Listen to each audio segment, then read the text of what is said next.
yëngal leen ayca yëngal leen tuuti bokk. woteel loon Jomaay bëgguñu woon a woteel Jomaay Ousmane Sonko lañ bëggoon a woteel ñu gàllankoor ko mu ne leen kon nag Sonkoy Jomaay Jomaay mooy Sonko waaye ak ku mën a taxaw ñu woteel Jomaay Jomaay warta déglu Sonko. asalaamaaleykum wa rahmatullah maa ngi leen di ziar di leen nuyu di leen jaajëfal bu baax a baax ci seen teewaay Sidi Lamine Niass ani ñi namm Sidi Lamine Niass ani ñi namm rek Sidi Lamine Niass man moom loolu laay laaj waaw bu nekkee yéen a ngi ci vidéo bi bu nekkee yéen a ngi seetaan vidéo bi signalé leen ma seen bopp waaw man de en tout cas nama naa ko lool waaw ndax li wolof di naan mag mat naa bàyyi cim réew Sidi Lamine de manqué nañu lool sax waaw wax dëgg yàlla waaw donc tamit di ñaan yàlla suñu borom lépp li nga xam que ni ñaan nañ ko ci gàmmu gi lépp li nga xam que ni mbokk jullit yi toog nañu ñaan ko ci gàmmu gi yàlla na ko suñu borom nangu waaw yàlla na yàlla nangu seen i ñaan yi ñëpp waaw mu tas ci Sénégal parce que gëm naa que ni ku ci nekk ci yéen rek ku ci nekk ci ñun rek tey li mu gën a bëgg li gën a fort ci moom mooy suñu réew mi tegu ci yoonu njub mooy suñu réew mi dellu fa mu nekkoon mën nañ ko waxee noonu ndax Sénégal yàlla daf ñoo yàgg may lu baax yàgg ñoo may ay doomu aadama yoo xam ne dañoo bëgg lu baax ay nit yu nite waaw te loolu moom réew bu ko am rek jàppal que ni am nga lépp balaa ñuy wax mbirum richesse pétrole ak or ak jama ak zircon whatever lu mu mënti doon waaw lii richesse bi gën a rëy ci réew mooy ay nit yu nite waaw loolu nag moom muy noonu daal suñu borom may nañ ko waaw may nañu ko mayoon nañu ku mel ni Sidi Lamine Niass mu doon ko xam ne ba tey mën nañ jàng ci moom may nañu tamit ku mel ni Ahmed Khalifa Niass allah akbar nañ leen ko déglu tuuti après ñu ñëwaat. boppam rek la war a déglu ak yoon kon man en tant que koo xam ne dama yor parti politique muy Front des Alliances Patriotiques ñu bokk ak waa Pastef it ñu bokk ak ñoom patriotique bi te ñoo leen ci mag ñun ñoo ci jiitu. déjà man je pense que bu nekkee lii nii ci gàmmu gi la bu ma juumul dafa ci gàmmu gi la waaw gàmmu ça n'a rien à voir ak politique ba tax kilifa bu toog war a waxtaanee mbirum yonent bi sax war a wax ak nit ñi ci yàlla war a wax ak nit ñi ci jub mais di indi ay mbirum politique naa sama parti politique beeg ay jomaay ni ñu waroon voté ak Sonko la ñu waroon voté ak patriotisme ñoo leen ciy jiitoog ay mais c'est extraordinaire quoi tamit réew mi. jiitu fii Sénégal am na yeneen parti patriotique waaye benn jiitu ci fab suñ bos kon danañ wax ne pour réew mi mën a amaat jàmm nañ defaat wote bu bees bu ñu woteelee Sonko nekk président di defal boppam au lieu muy sant keneen mu di ko defal bu ñu woteelee keneen ñu xam ne kooku ñu woteel moom du déglu kenn ci li muy def mu jëm ci réew mi lu muy yoon ak loo xam ne du wóoroo ak intérêt réew mi bi ci des itam am na coow lu ñu fi indi woon tudd ci ndaw suñu wax Adji Sarr ay waajuram nekk taalibe ci kër gi man en tant que koo xam ne kilifa ak ndaw soosu laa damay jël sama responsabilité may ko Sonko takkal naa ko may naa ko waaw du ngeen yëngal seen loxo yi sax. donc séquence bii nii moo tax ki ma yónnee vidéo bi ne ma déglu ko waaw mu doon loo xam ne peut-être sûrement sax que ni am na ñuy commenté ne ma Ahmed Khalifa Niass seetlu dëgg waaw te effectivement xam nga li muy kilifa daal mooy suñu problème rek. waaye kilifa tamit ci jëf ga kilifa ca wax ja waaw donc wax na ay waxam ci jouru gàmmu def naa ku nekk ñu ngi taloon leneen quoi waaw ñu ngi taloon keneen koo xam ne du Ousmane Sonko fu ñu ko teg fu mu sori waaw fi ñu teg borom bés boobu noonu moom moo gën a sori foofu du benn daal waaw foo xam ne tey yonent bi nañ fa doon waxtaanee Ousmane Sonko waaw amu fa place Ousmane Sonko amu fa place te lii may wax nii gëm naa que ni patriote bi gën a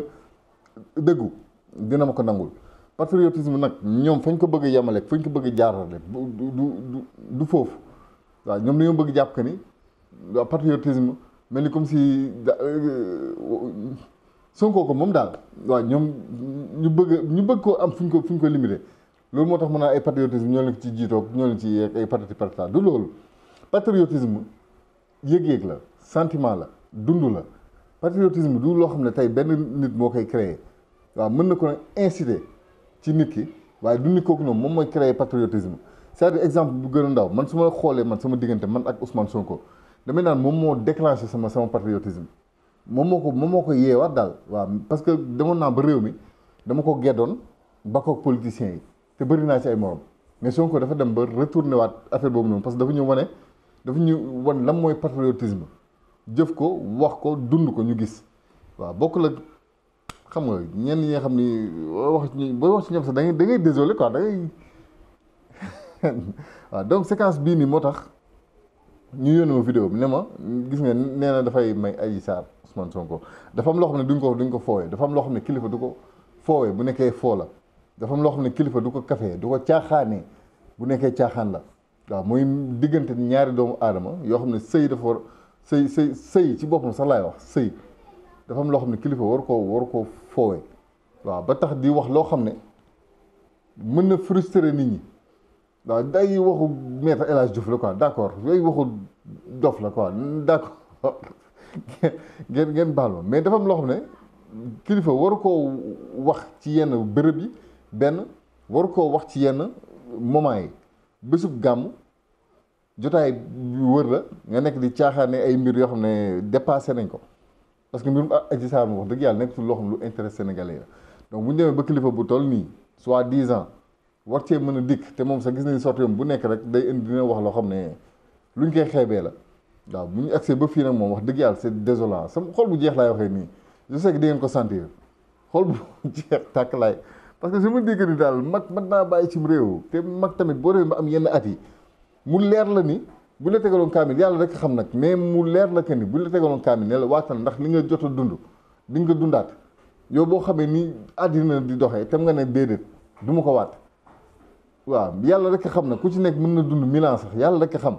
mais jàpp naa que ni nit ki le bon sens rek dina war a mën a permettre nit ki bu tollee ci yenn at yi mu war a xam que ni kat waaw ragal yàlla jot na mais déglu leen ko ñu ñëwaat.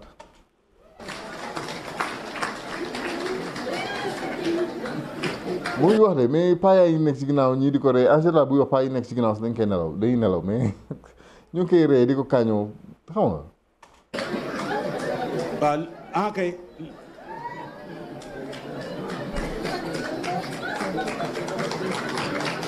waaw yokk leen yëngal leen ayca yëngal leen tuuti bopp ci kilifa bu toog kilifa bi maanaam yow da nga toog li nga bëgg mooy amuser la galerie quoi waaw lii la tubaab naan amuser la galerie waaw maanaam nit ñi ñu toog nga nekk fa au lieu nga wax on avait besoin ci bés bii nii ci bésu gàmm lu ñu soxla mooy ku ñu wax lu ñu yëngaloo ci yonent bi loolu lañ soxla tey nag dafa mel loolu noonu dafa mel lu xaw a perte tuuti lu ñu xaw a ñàkk maanaam même yenn kilifa yi sax ñoom ñu ngi ut buzz ñu ngi ut coow ñu ngi ut wax ñu ngi wut ku leen tàcc ñu ngi wut ku waaw voilà quoi amuser la galerie loo xam ne après ci TikTok bi lay jaar parce que xam na ko il sait pertinemment que ni bu waxee loolu nit ñi après dañ ci réagir man maa ngi nii di si def vidéo donc lii il le sait pertinemment quoi waaw léegi nag réaction bi naka lay demee foofu nag la question bi nekk naka la réaction bi di demee ndax dañ koy déglu nii reetaan ko nii après bàyyi ko mu am lu ko neex wala ñun tam dañ koy wax suñu dëgg quoi dañ koy wax suñu dëgg nag mooy lan mooy que ni bésu gàmm boobu noonu Ousmane Sonko bu taxawee yonent bi taxaw ñu ba fa Ousmane Sonko si yonent bi nañ jëm bés boobu noonu bés la boo xam ne waruñu sax tudd Ousmane Sonko bu nekkee vidéo bii nii ci bésu gàmm bi la loolu laay wax waaw bu dee du bésu gàmm bi nag peut-être kon mboog mea culpa man maa juum waaye nag bu nekkee gàmm bi la woon soxlawuñ fa woon tur Ousmane Sonko encore moins tur dof boobu noonu bugguma ko sax tudd instant du ma ko sax tudd man ci vidéo bi waaw tur dof boobu noonu ngeen jégal ma quoi su ma xalaat sax sama xol lay jeex quoi mais bon muy noonu on n'avait pas besoin de ça quoi loolu laa bëgg wax waaw donc kilifa bu toog nii ba pare naa yëngal leen come on man c'était pas le moment c'était ni le jour ni le moment ni le lieu waaw mais yàlla nañu yàlla musal ci dund ba am yenn at yi bu ñu naree doon yenn nit ñi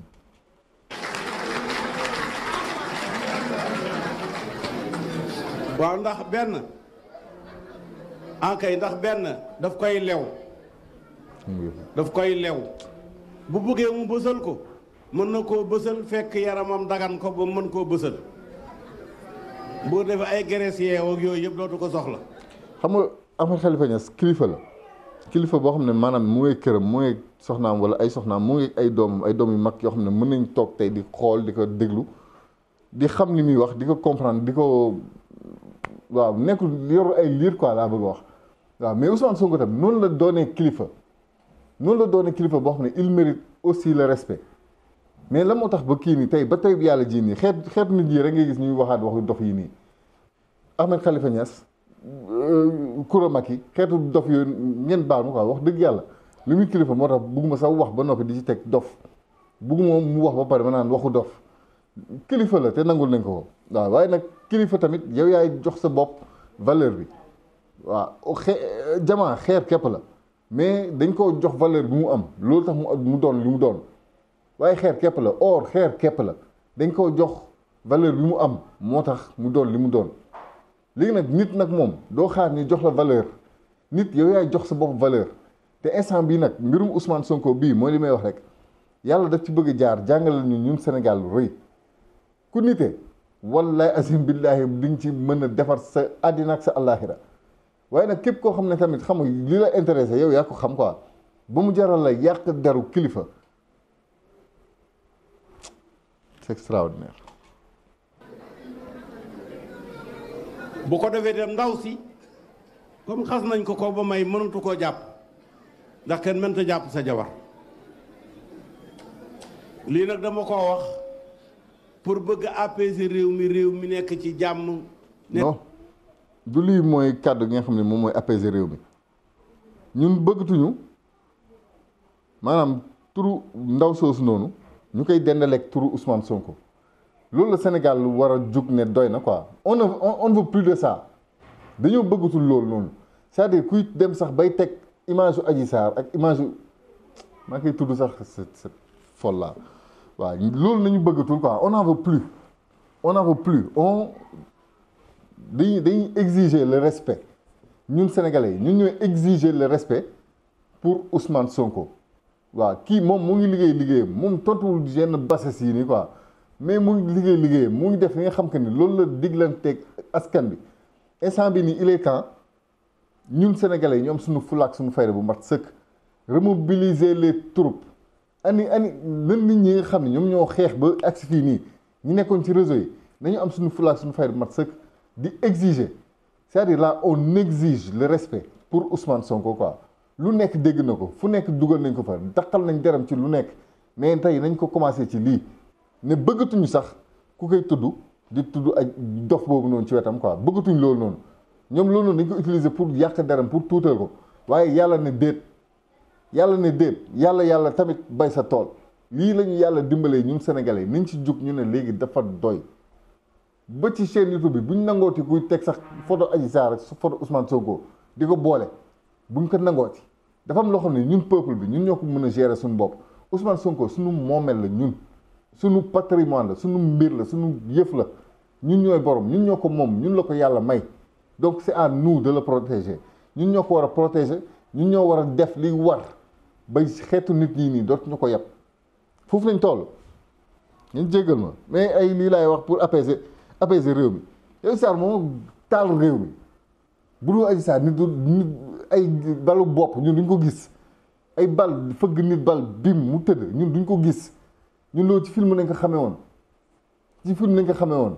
très rarement nga daan toog jékki-jékki dégg ñu ne Sénégal am na ku ñu ci dóor bal très rarement ay université nit dem di gunge ñu dóor ko bal loolu yàgg na rarement nañ daan dégg yooyu noonu mais Adji Sarr moo tax on a vu en même pas un mois en 8 jours même pas 14 personnes wadd 14 personnes daanu ci Adji Sarr dañ xamee loolu ci histoire Adji Sarr dañ xamee nit manifestation ñu dóor la bal ñaata dizaine de morts ndax lan ndax kooku ndax ñi ko wër Ahmed Khalifa Niass nee na lii lay apaiser réew mi waaw fekk na loo xam ne mooy daay bi mooy taal réew mi mu jël loolu noonu ne loolu lay fayee nekk ci cell coow li bëri na te leen li jaru kon nag lenn na ngi noonu ci lu bari loo xam ne danañ ko gën a tasaare gën koo faram fàcce may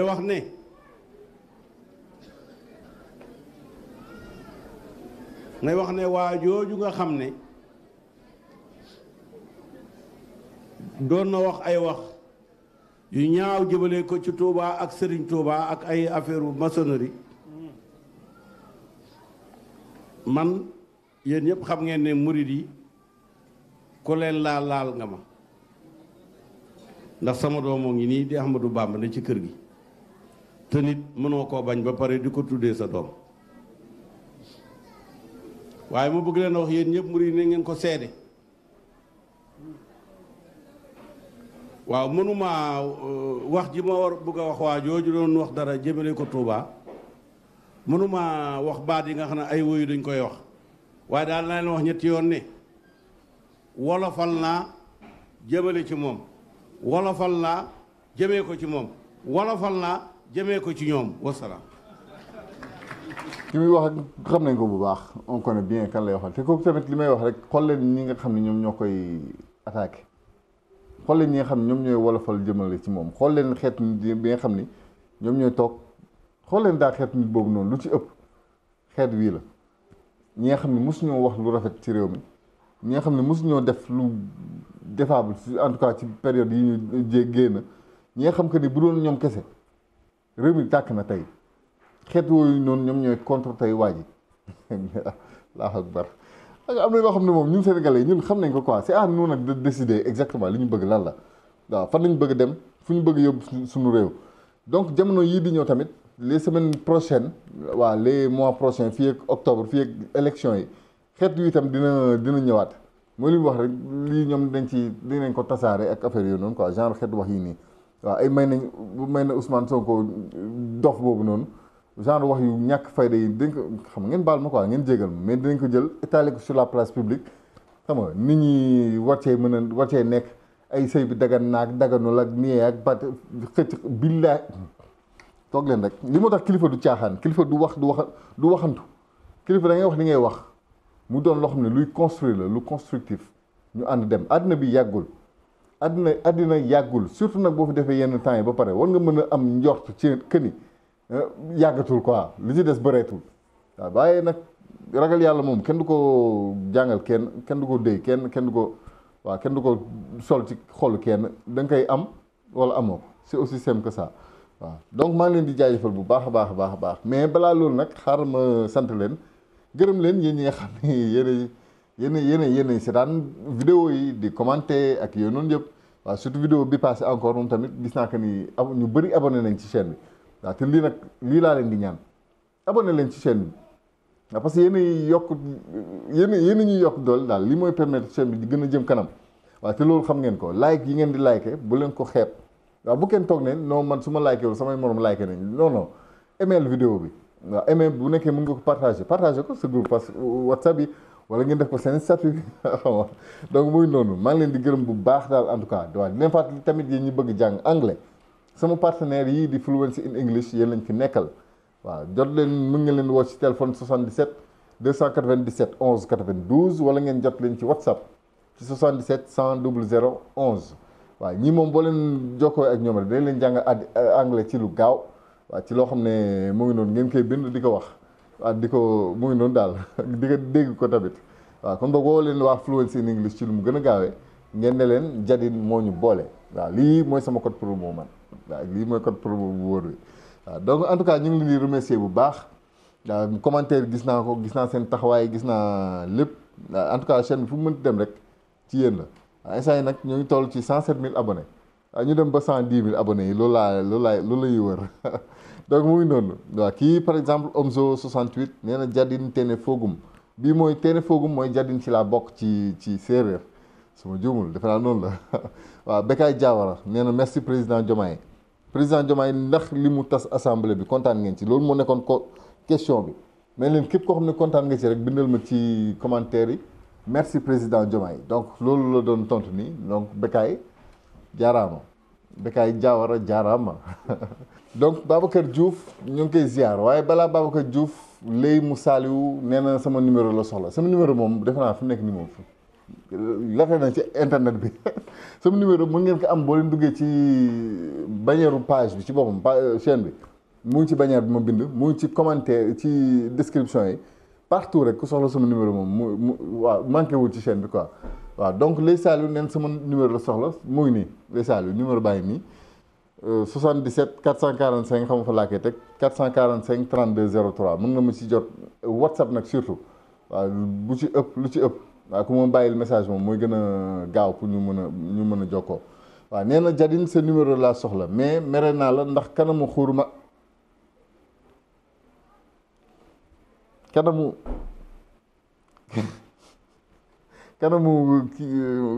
Macky laa bëggul gis astafurlah ok astafurlah dafa juum waaw nee na kanamu Coura Macky dafa juum kanamu Coura Macky la bëggoon donc dafa juum donc léegi mu saaliw waaw sama numéro ngi nii maa ngi jégalu nag bu baax a baax ñun ñi bëgguñ kenn bëggul gis kanamu Coura Macky kenn bëgg ko gis mais xam nga des fois on est un peu obligé quoi loolu mooy problème bi Babacar Diouf nee na Ousmane Sonko yàlla na fi yàgg te wér waaw loolu nag moom c'était benn code bu ma joxe woon pour xam ñan ñooy seetaan vidéo yi ba mu jeex waaw donc Babacar Diouf mi ci la bokk dama dem ba ci fin vidéo bi ne leen képp koo xam ne yaa ngi seetaan ba fii bindal ma ci commentaire yi Ousmane Sonko yàlla na fi yàgg te wér ñi ko bind ñëpp xam naa que ni moom waaw dañuy seetaan vidéo yi ba mu jeex te loolu nag mooy solo si surtout waaw Mbaye Thioub ñu ngi lay ziar muy noonu Mbaye Thioub waaw jaajëf Ousmane Sonko Souleymane Goudiaby waaw très bon style créatif et inspiré merci maa lay jaajëfal bu baax a baax waaw donc maa leen di ziar daal en tout cas Ami Thiam merci président Diomaye waaw kontaan na ci dissolution bi Émile Gomis ci la bokk Pape Nar Fall maa ngi leen di ziar daal en tout cas yéen ñëpp di leen nuyu di leen jaajëfal waaw xam naa dinaa leen dig daje ci beneen vidéo rek incha allah mooy noonu daal ku di nekk rek après na ma wax sa xalaat rek par rapport ak paa bi par rapport ak ay mais ngeen baal ma daal waaw yaa ngeen jëf ñu def noonu ba ci beneen vidéo incha allah.